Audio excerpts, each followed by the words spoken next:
Okay, so we got a typical faucet here. This kitchen was remodeled maybe 5 years ago, and this faucet was bought at a big box store like Home Depot or Lowe's. The problem is over time this handle became a little bit more loose, and it got to where when you turned on the faucet, if you turned it off, unless you hit it just in the right spot in the middle, it wouldn't cut off. So it just kind of became a little bit loose. And if you look at it visually, it's loose. So I'm going to show you how to fix this. So the first thing we're going to do is we're going to move this part out of the way. And then if you notice here, there's a little cap. So some faucet handles will have a cap hidden somewhere else, that may be on the back side or the bottom. That's where you're going to access a recess or a set screw. So all you do is you just take your fingernail or a small screwdriver, and you can remove that. Just place it somewhere you're not going to lose it. It also may be a good idea to go ahead and cover the drain, so when you drop something like that, you don't totally lose it. So if you look down in there now, you can actually see that there is a Allen screw. So you just take a normal Allen wrench that fits that, and you're just going to loosen that. So I would just do maybe a quarter or a half turn at a time, because it's a set screw. You don't have to back it out all the way. So we don't want that to risk being falling out either. So I just took maybe 3/4 of a turn, and then that totally removed. And then you can see what you got there now is the base for where this cuts the valve on and off. And so that is the actual valve body down in there. So next, this is a trim piece. So you can remove this as well. Now you don't want to get ahead of yourself. You don't want to remove too much, because once you start removing this, water's going to squirt out. So we're going to go to my utility room. You could cut this off underneath the sink. A lot of times that can be more of a headache, because if you have different supply valves under there that are really old, sometimes when you cut them on or you cut them off and then cut them back on, they'll start dripping too. And it's just the way they're designed. So it's sometimes better for something like this just to cut it off at the main supply line. So I'm going to go to my utility room and do that now. Okay, so I'm in my utility room now, and it's normally around where the hot water heater is, as you can find this. So all valves, main valves, when they have a throw lever like this, when the lever is in line with the way the pipe's going, that means that it's cut on. It's allowing water to flow. And if you cut it off, then it's cut off. Okay, so now we're back at the faucet, and I'm just going to cut it on, let the water run out. You can go full force here. It's best to let this go ahead and run all the way out. So there's just a little bit of pressure left in the lines at this point.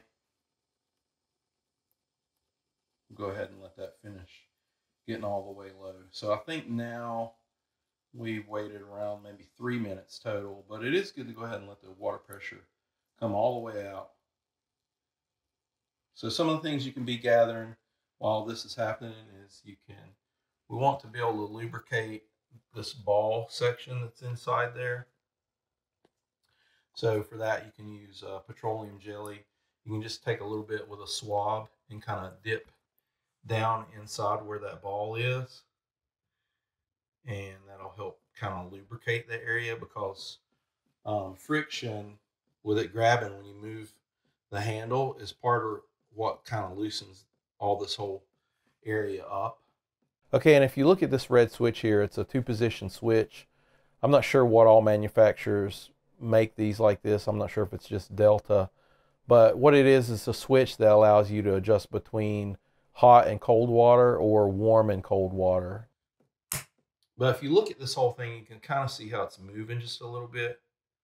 See how the gray part is moving. So that's an indication that this whole part right here is loose. So next thing you can do is you want to get a big adjustable wrench, and you can see there's flats on this brass portion. You do want to make sure that when you have the adjustable wrench, it's tight. So like if we look at it now, there's just a little bit of give to it. You don't want to do that. You want to adjust your wrench so it's totally tight. And otherwise, if you do not do that, there's a chance you could round off the corners, and that's not good. So now what we're going to do is it's pretty much loose now. We can just loosen it just a few more turns. And then when it gets that loose, you should be able to just remove it with your fingers. Now, the other thing too is there still may be a little bit of water pressure. You can see it leaking out here. Go ahead and put a towel at the bottom, and I'll take that remaining water pressure and make sure that it doesn't just flood all over your countertops. So now let's just go ahead and back this out. Make sure and grab this part with it. And we can see inside there's the part of the valve body. Water's flowing out still. Everything looks good. There's no O-rings that are damaged or anything like that. And this black part right here, that's the part of the valve body, it has those two little recess areas, so it indexes properly. So everything looks, we're just kind of doing an inspection now. Everything looks okay. Okay, so I like to do this anytime I see seals. And you may also see mechanics do this with the plug seal whenever you're getting oil change, or if you're replacing an oil filter on a car. You may take a dab of oil and place it on your fingers. That kind of ensures that you have a good seal. It doesn't hurt to kind of get it around threads too. That just helps when you're tightening it to kind of not have as much friction, so it lets it go in there pretty snug. And then let's go ahead and remove this part as well. And let's inspect if there's anything on it that looks out of the ordinary. Yeah, it looks pretty good. So this outer part doesn't have to make a perfect seal. It's mainly just this rubber part right here. So with a little bit of Vaseline on my fingers, I'm just going to rub around that. It may take just a little bit more here. There we go. So now I'm going to put this back in there and reassemble it. So a lot of times whenever you fix things, it's not really a matter of something being broken. It's just something getting loose over time, or a seal being a little bit not quite sealed the way it should be. So I'm just tightening this with my fingers until it gets close.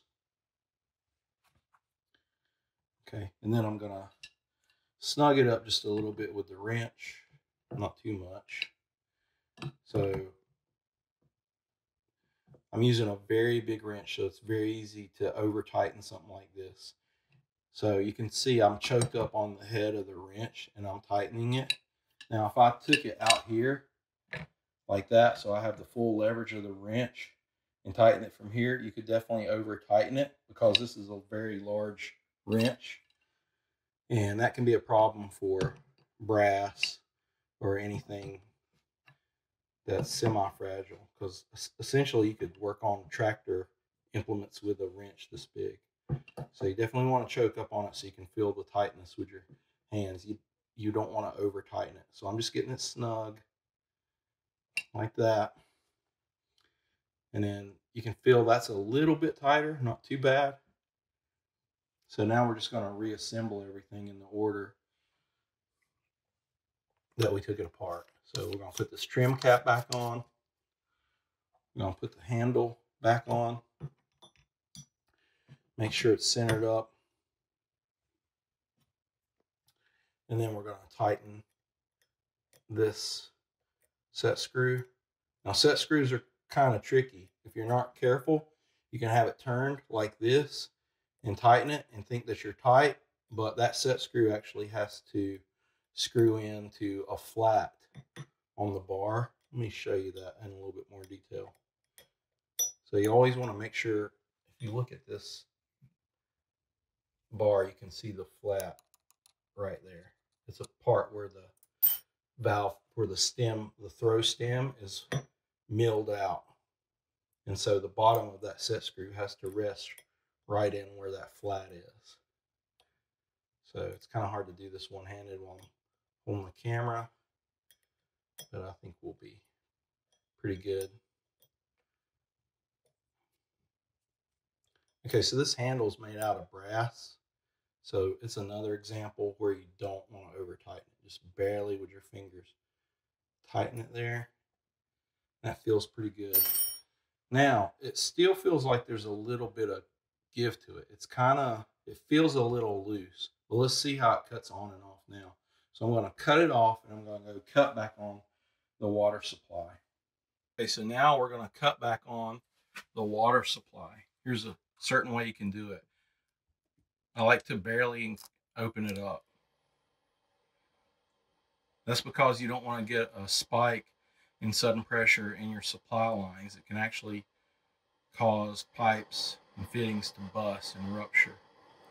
Some houses have what's called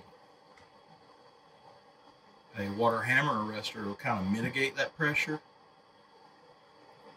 and some don't. And then they may only be in certain locations, like near a faucet. So whenever you're opening back up a supply line, I like to do it slowly. So something like that's good. It's totally back on.